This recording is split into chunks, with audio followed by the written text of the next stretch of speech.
Today, I'm joined with Gene Hoffman, the CEO of the Chia Network. Gene, there's some rough news out here today. Would you like to start off before I jump into any questions with giving a little bit of background on what's going on and how things are happening? Yeah, certainly. We've suffered some delays due to kind of things outside of our control around our underwriter. When we'd signed on with Credit Suisse, we thought they were spinning out as First Boston and did not expect the, actual outcome of the Swiss government shutting them into UBS and then UBS basically killing the tech team there. So that has not been helpful in a horrible market out there generally. So today we're having to make the difficult decision to remove about 26 people from the team. These are good people. They're people we're still finishing up our one-on-one meetings with them as we're recording this, so I can't really talk about exactly who. But also the good news is a lot of these folks are Chia people, and we're still going to see them in the community.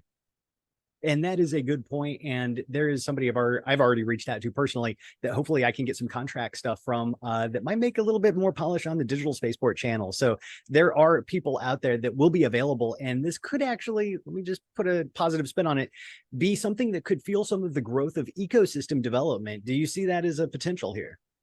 Well, I certainly see that, Chia is much bigger than Chia Network Inc. already.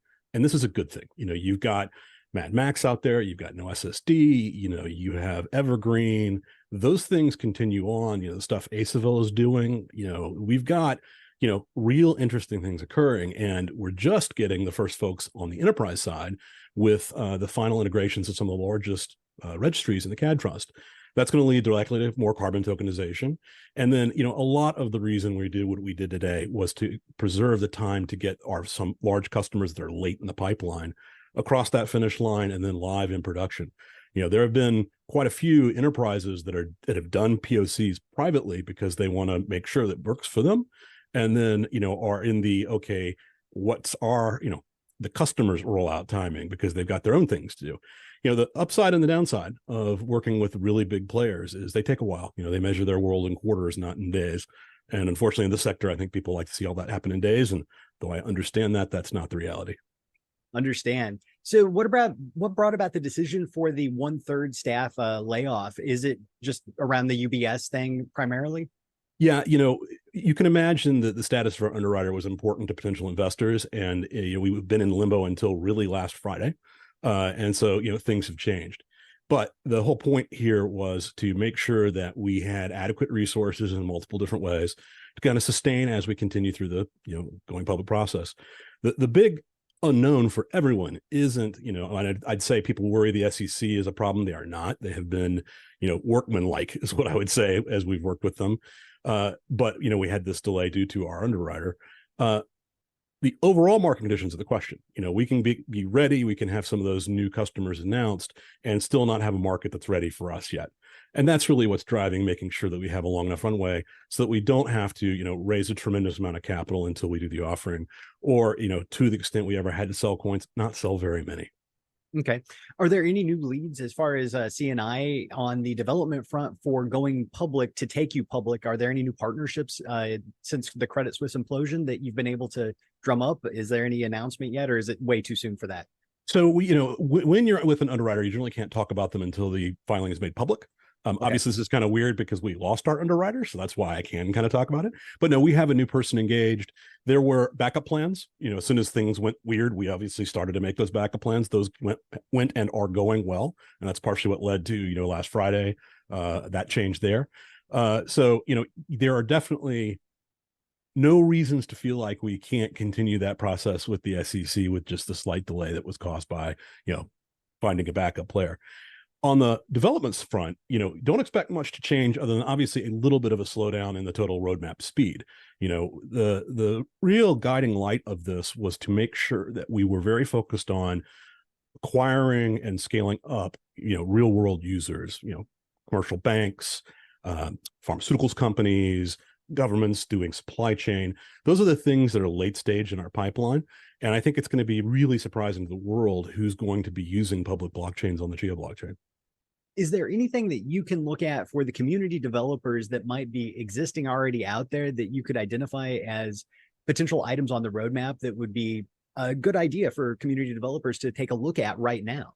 Well, the lucky thing is, I think a lot of that stuff is underway. Obviously the Ethereum bridge is about to roll out. I think that's a pretty important thing, because I would rather see wrapped USDC as a stable coin in the environment instead of kind of waiting for Stably. We do expect Stable to come back, but I'm excited about things like options and derivatives, but I think you're going to see, folks doing that on the various pieces. And look, one of the most exciting things right now is not valid after offers, which are in the next release. And that next release is very soon. So, being able to create a kind of off-chain DEX aggregate of offers that expire in the next block or 2 minutes becomes a really fascinating way to make a very liquid market for any pairs, and then settle those on chain using offers. So I really think it's going to be, again, making DeFi get easier and easier and more peer-to-peer. One of the things Preston Barron's been talking about is how in other ecosystems, regulators are targeting the centralized entities with DeFi. And the neat thing about Chia offers is you don't need a centralized entity. At most, you need something to kind of publish, but everybody can publish. And that's kind of an interesting twist. It's going to be really just focusing on getting those kind of asset tools there, because we're going to have kind of two classes of enterprise customers, right? We're going to have one class that are doing things like the CAD Trust, where it's coordination with competitors and partners. But then there's another class of, I'm going to issue an asset, and that's like carbon tokenization and then other assets that are coming in the pipeline. And so to the extent we have such a good environment for those assets, it's, really critical to have those pieces. Excellent. So let me ask you about today's news and announcement from you about the 1/8 reserve that Chia has. Does this constitute the 90-day timer on an XCH sale, or are those 2.6-ish, I believe, million XCH something that you would be able to start the process of liquidating right now? So as we disclosed when we moved everything over, we only locked the 7/8 to the 90 days, and the 1/8 were kept intentionally for business use. So they have a couple hour delay on them. So yes, they could be used, but again, not exactly clear what that timeline is. And to the extent we do use any, we obviously be very careful to not have as impact on the market to the extent we can. So are you expecting like a OTC kind of a thing, or I can't imagine you're going through exchanges, right? Yeah. Well, no, there's multiple paths here. It's important to kind of back up. One of the things that's been important about both a couple new rulings and our interaction with our regulator has been that the 2019 SEC guidance is very much still in effect. And with that, we've always had the, coming issue of what are sales by us after 2.5 years after a functional network. And, we are sufficiently decentralized. We have multiple different clients. We've had already instances where the community's overruled CNI on specific things. Bram wanted to put in a dust filter that no one else wanted, and that I don't know. I actually kind of was pro dust filter also, to be honest with you. There were a few other people that the community kind of went no, and again, to the decentralized point, some of our major pools put it in, and keep it in, right? And like that goes to the point of, if things are contentious, we don't have unilateral control. We obviously have influence, right? But at the end of the day, 102 or 105,000 farmers, half of them have to decide to download and update that new node. And, as we dug into that, it means that, Chia is certainly, XCH is certainly a commodity today. Now, even if the SEC is to take the position that our sales might be securities transactions, we're actually going to structure them, if we did them, in a way that would be exempt from registration anyway, even though we think that's not necessary and is belt and suspenders. So is that roughly the 1/8 breakdown, 1/8, 7/8 breakdown that you would see as being that kind of threshold for the SEC 2019 ruling for sufficiently decentralized, which is a fairly vague, yet something that, like you mentioned, is evolving as far as the definition of it in rulings that are coming down the pipeline right now in various courts? Yeah. So, the only place where we don't immediately meet every single thing, and this is just a guidance, it's not necessarily, this is right or this is wrong, is that obviously we do own a large amount of Chia. But unlike most projects, it has no voting rights. So, to the extent we sold a small amount of Chia, we'd be a super minority of all the Chia in circulation. I hear people saying crazy things like we're going to sell 2.6 million Chia. No, not anytime soon. That's not at all what we're talking about. There's no reason for us to have to do any sort of scale of that to very comfortably, manage a long-term sustainable runway here. It's why we did the cut, is to make sure that we didn't need significant additional capital beyond what we think we can do. And so when you're looking at OTC, that's certainly one avenue, but have you had expressed interest that you could talk about from any additional or new VCs that have popped up, I guess, just in the past several hours here since this announcement? I would imagine that there's some new interest on that front as well. Yeah, I mean, look, we've had real investment interest. It's the reason why we didn't do these cuts earlier. We had, you know, the Terra ruling was more recent and was the other one that we wanted to see, which is, kind of, even though we think like the Ripple OTC conversation was wrong in that decision, the judge in the Terra Luna case is a very well respected securities law judge, and he made the core point that these things aren't necessarily securities. It's just how you're selling them, and they could be securities when you sell them. Everybody who's gotten in trouble weren't decentralized when they were ever doing these sales, and so that's been the major difference here. And from our perspective, there are a couple different things we could do and discussions about different ways to do them, such that important folks who believe in the Chia blockchain might want coins instead and might buy those in single transactions with lockups. There's a host of things we can do, and that's why we're not necessarily out saying, hey, this is exactly what we're going to do. And so clearly now one of my next questions is a little bit open-ended here, but definitely you have taken steps already before this, even in the white paper, talking about how you deal with certain things to structureize this in a planning for eventualities that might not be something you had hoped to happen. What could have changed the equation? Was there anything that could have changed the equation here in your perspective that could be a good lesson learned for somebody else who might be starting up a cryptocurrency company from the experiences that you guys are having right now?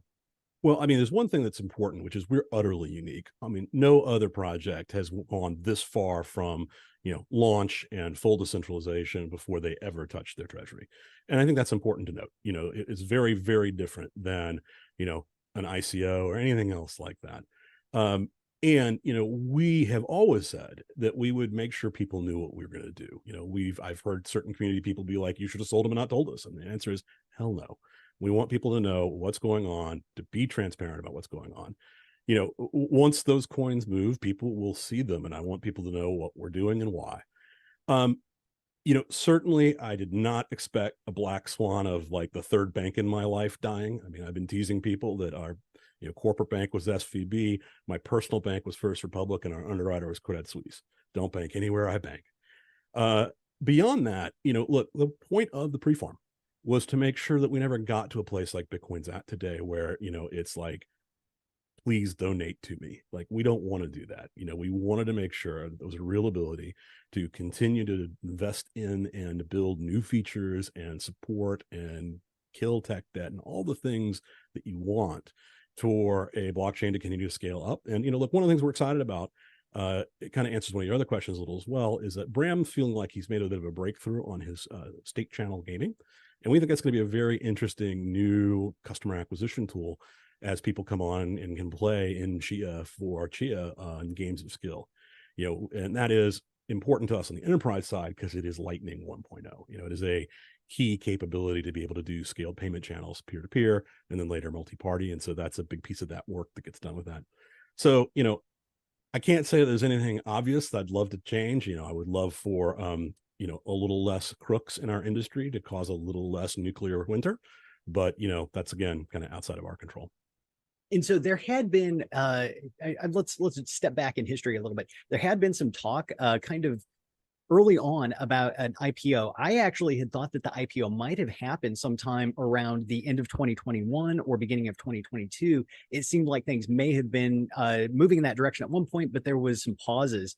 Is that something that when you look back at, that was something that was even potentially able to be mitigated without destroying the framework of trying to work within the legal systems as they exist in the United States? Or is that something that was just probably not going to actually manifest? Well, look, there's a couple things that have to be there for, an IPO to make sense. One of those is we're certainly working for the view to our future pipeline. There are some significant deals that we can't publicly talk about yet that obviously our underwriters are aware of. And, it's always been the case that we knew that we would have to get a couple of those announced before we could go effective.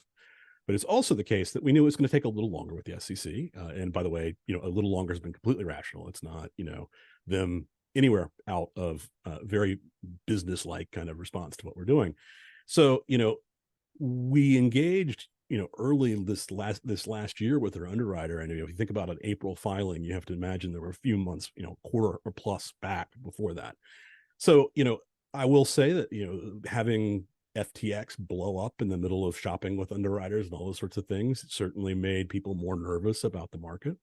Now, our view has always been, though, that when we were looking at the IPO market generally, that at best, kind of Q3, Q4 would be when things started popping up. I think I've said this before. I didn't think we were ever going to be one of the first ones through, but we wanted to be ready in case the market does turn. And, look, the market's okay. Aftermarket performance hasn't been great yet, but there are some more deals that are going to test that. And, we're just going to watch and see. But I still, we remain on track. That's why we, picked up a new underwriter late last week and, are going to continue that process with the SEC so that we are ready when we can both announce some of these new things in the pipeline.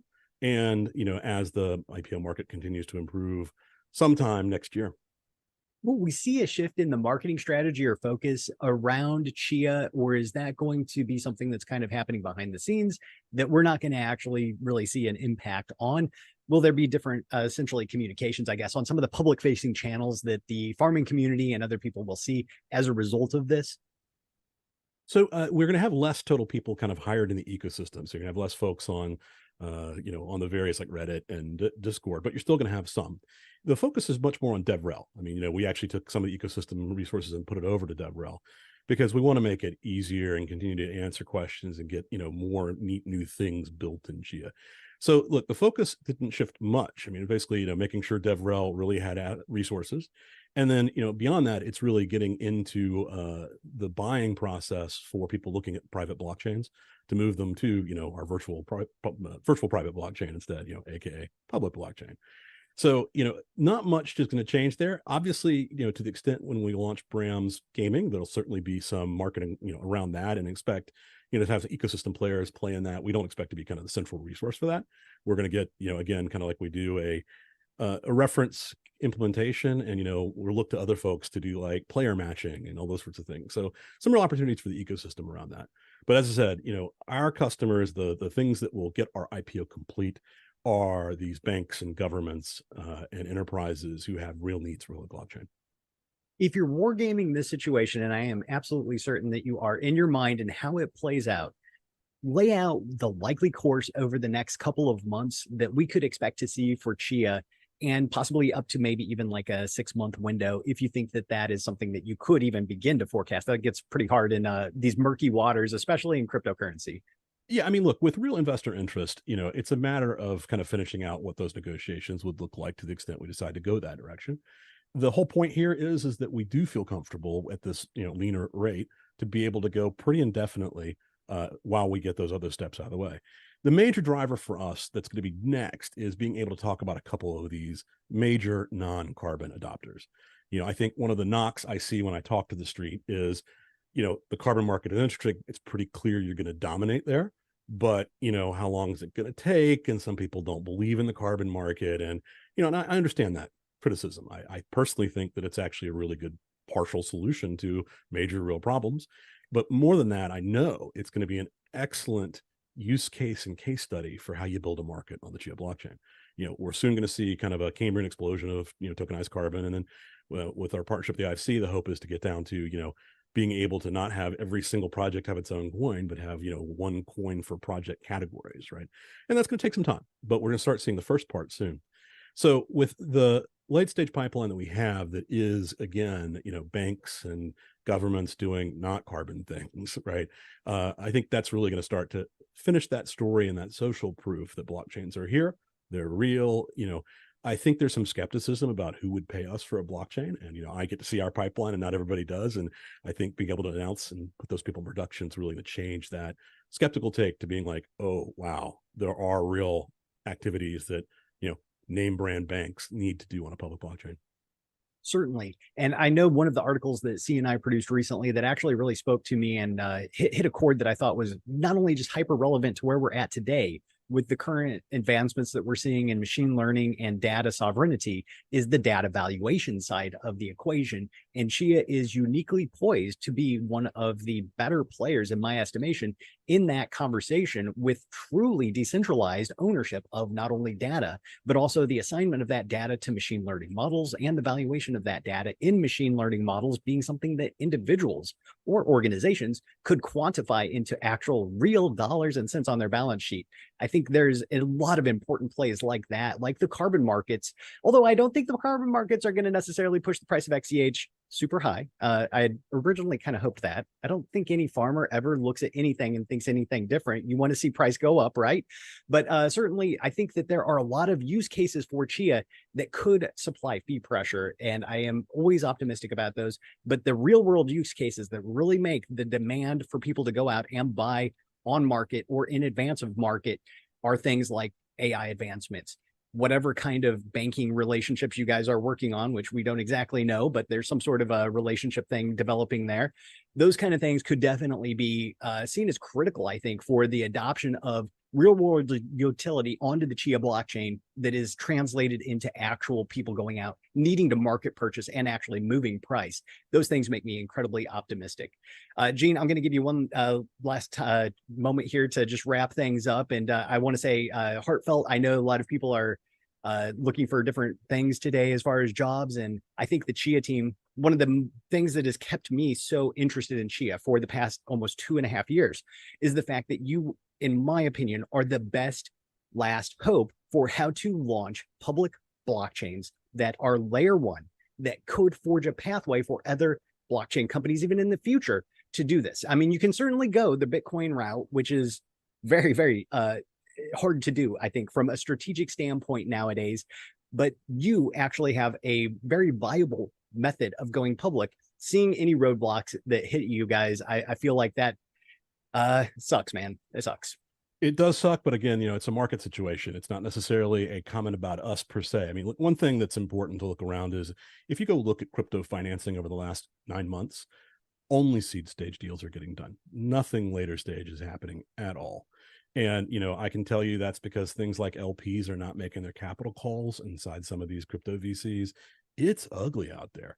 The fact that we have interest in this environment should tell you something about the kind of quality and caliber of, both our pipeline, people believe in the technology.